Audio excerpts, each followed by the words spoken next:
Hey, what is going on YouTube? Ron here. We are back, ladies and gentlemen. And guys, we've got a fun one for you in today's video. The Borodino, the Russian Death Star. Guys, this ship is truly incredible, and we had a lot of fun playing it. Now, I want to be careful how I do this video because unfortunately this ship is sitting behind what is essentially a $60 to $70 paywall. However, we're going to do this one a little bit in reverse as well, go over our modification stats, commander guide all at the beginning, and then show you guys some epic gameplay. But starting off with our modifications here, aiming system mod 1, propulsion of course in the second slot there, concealment in the third slot, and of course the legendary reload mod in our fourth slot here. Moving on over to the consumables, which is where the ship kind of shines, you get unlimited damage cons, a standard repair party, enhanced secondary targeting, and a radar. Yeah, the consumables are part of the reason that makes this ship so strong. Now, the radar and the health, as you guys will see here, were nerfed from the original rental phase. 60,400 health, which is a little reduction. 2x3 406mm guns, so only 6 total, with a 20.1 max range, a 25-second reload, a 27.3 180-degree turning time, and a 14,850 max citadel from that AP there. This thing shoots absolute laser beams with the right build.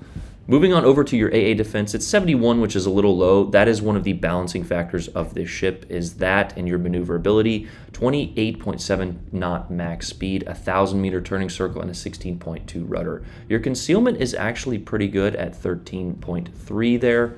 And I would highly recommend concealment module just to get yourself into some good positions because you do not want to show broadside. We played 10 total games. A few of those were from the rental phase a few months ago, but this ship is incredibly strong here. The average XP, attracted damage, total damage, yeah, it's all really good. Main gun accuracy of a battleship at 51%. That is absolutely nuts. Now, of course, 10 games is hardly enough to make an accurate justification for the stats, but anyway, let's go ahead and look at the armor. That is another balancing factor there. You can see the 25mm bow is definitely a weak spot that can be overmatched by most battleships in the surrounding tiers there. You can also potentially be taking citadels through the front. Now that bottom little icebreaker there is going to protect you from a lot of that. However, at certain ranges with certain shell arcs, you can see you can punch right through that nose and hit the citadel there as I kind of remove those certain armor sections.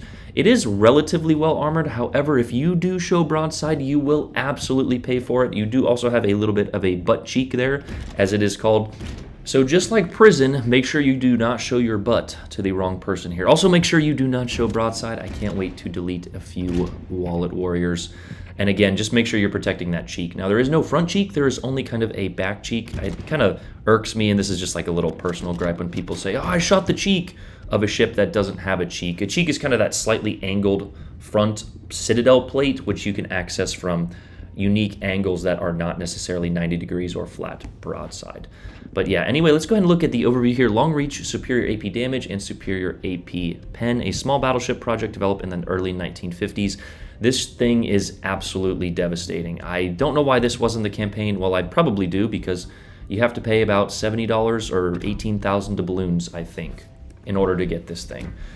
I ended up running Lev Gawler and just playing full accuracy, as you guys can see here. I tried AL Razia, and she's good.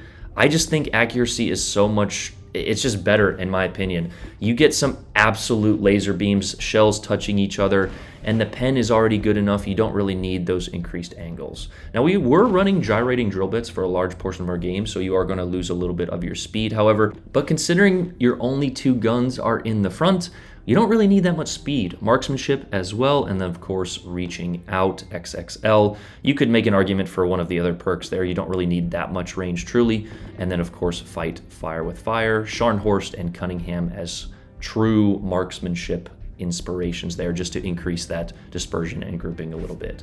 This is just an overkill accuracy build. I know someone's gonna have a problem with it in the comments. Every time I run a build that is not exactly how someone wants, they say it's, you know, oh, you don't need to do this. Oh. And yes, that's exactly what they all sound like anyway. Sovietsky Razia here, she's good, but again, I just don't think it's truly necessary. We tried it. It was missing a little bit on the accuracy, still had some beautiful salvos that I will insert here.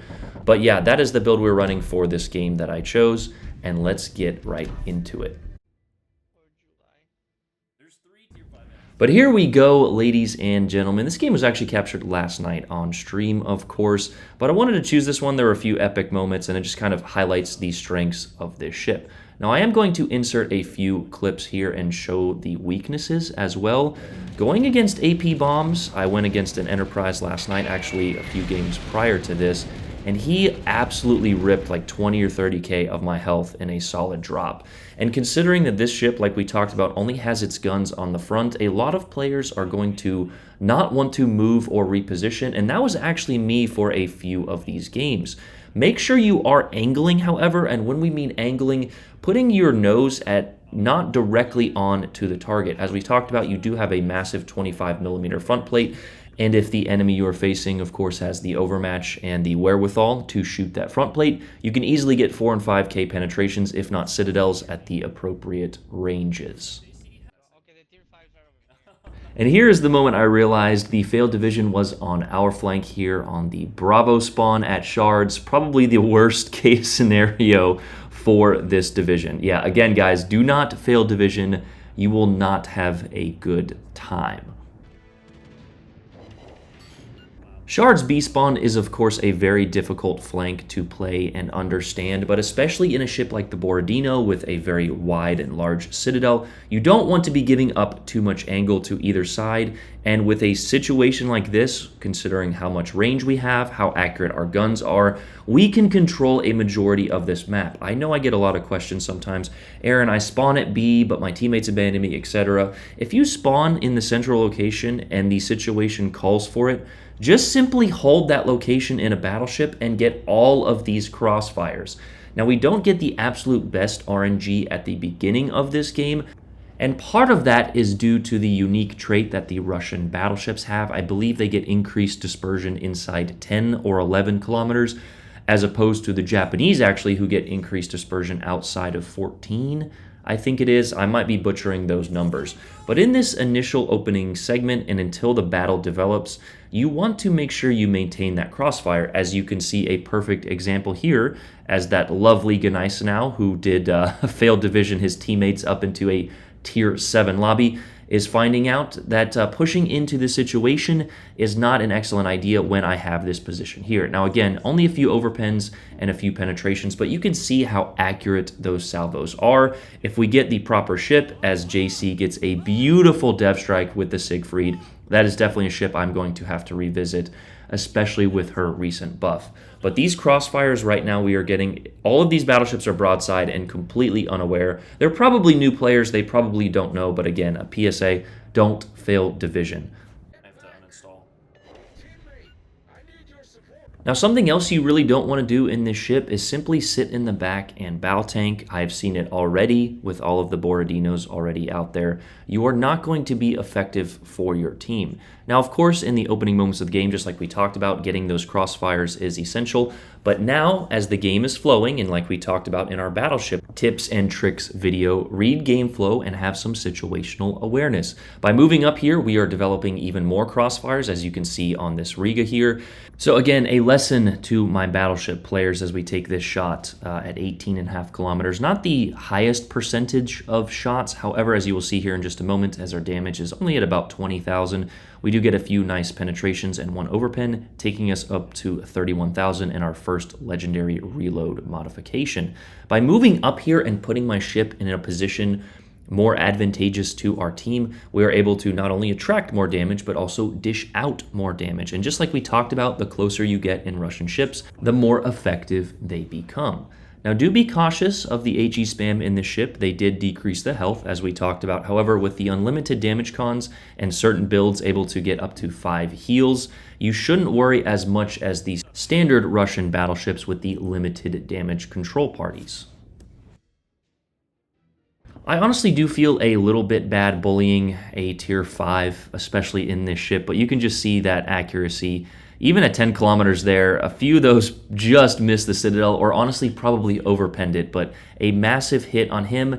and it only gets better from here on out, as we have that right flank essentially controlled, and I know that this New Mexico is really not going to look at me. I decided to move on over here to the Alpha flank, as that is where our failed division spawned, and we actually had our Pensacola go down in about 3 minutes there. Yeah, a Pensacola in a tier 7 lobby, that is just not going to go well. Yeah. I hope you've made it this far into the video, because now is when it starts to get really interesting. We have 2 broadside tier 7 battleships, mind you, going against these things' guns. And again, this Vanguard is a little bit outside of our range still. I didn't want to push too much on that Constellation. I wasn't exactly sure what he was doing, as shells fall short. Shells don't fall short, right? No, I'm just kidding. But here the Constellation decides to make his move. He is focused on those battleships in front of him. And I'm not sure if he didn't know I was here or doesn't know the strengths of this ship, but we take a beautifully lined shot. The Constellation Citadel is pretty low, but still accessible. Those are touching, and good night. Thanks for playing. 2 Citadels, probably would have been more if he had more health, but yeah, there's the Dr. Evil laugh.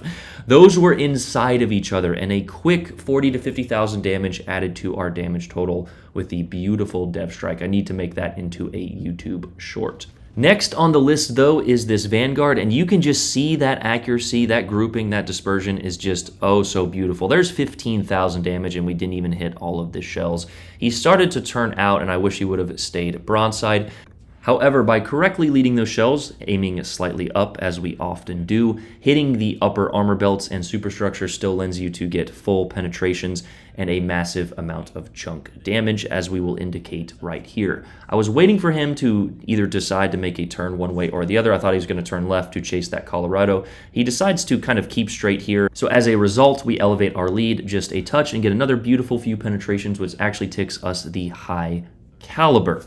Now, we only had time for a few games yesterday on Update Day, and a huge shout out to Habib and King Manchez, as well as JC, for joining me, as playing on Update Day is what I imagine it feels like to be a Michigan fan right now. Here is kind of a little bit of a frustrating salvo. We popped our radar to spot him around that island, utilizing all of the tools available to us, and it wasn't until we shot the first turret that the game gave us that island symbol. It's really frustrating, and I know it's just kind of a slow reaction, but when you're looking over an island, it needs to give me that symbol right away, as we did kind of hold the second shot and aim it a little bit further to the right, which allowed us to clear the second shot and get those few overpens. Just a touch behind, but regardless here, we're pushing into the cap. We're trying to get these last 2 ships, try to get another Dev Strike on that carrier, and just here's a good example, again, of that balancing factor. Carriers, especially ones with AP bombs, are going to absolutely ruin your day, which is honestly the case for most surface ships going against carriers.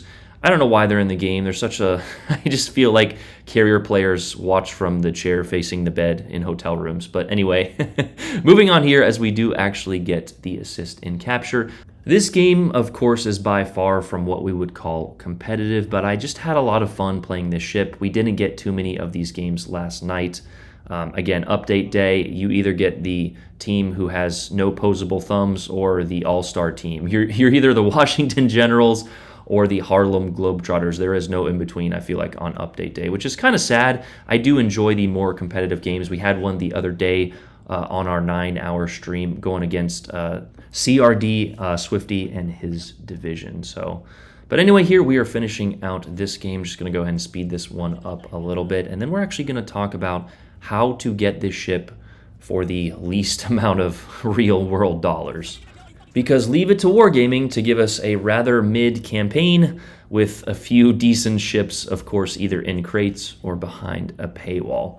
But regardless of that, that was a fun game with the lads here. A nice little finishing total. I believe we got a little extra XP for going or shooting down planes, rather. 2738 there with the first place finish. Dev Strike, high caliber, 3 ships killed. Again, a huge shout out to Habib. I really like playing with him. He's just a great teammate, as well as JC and, of course, King for a few games we had last night. But 160-ish thousand damage, which is kind of right on average for this ship.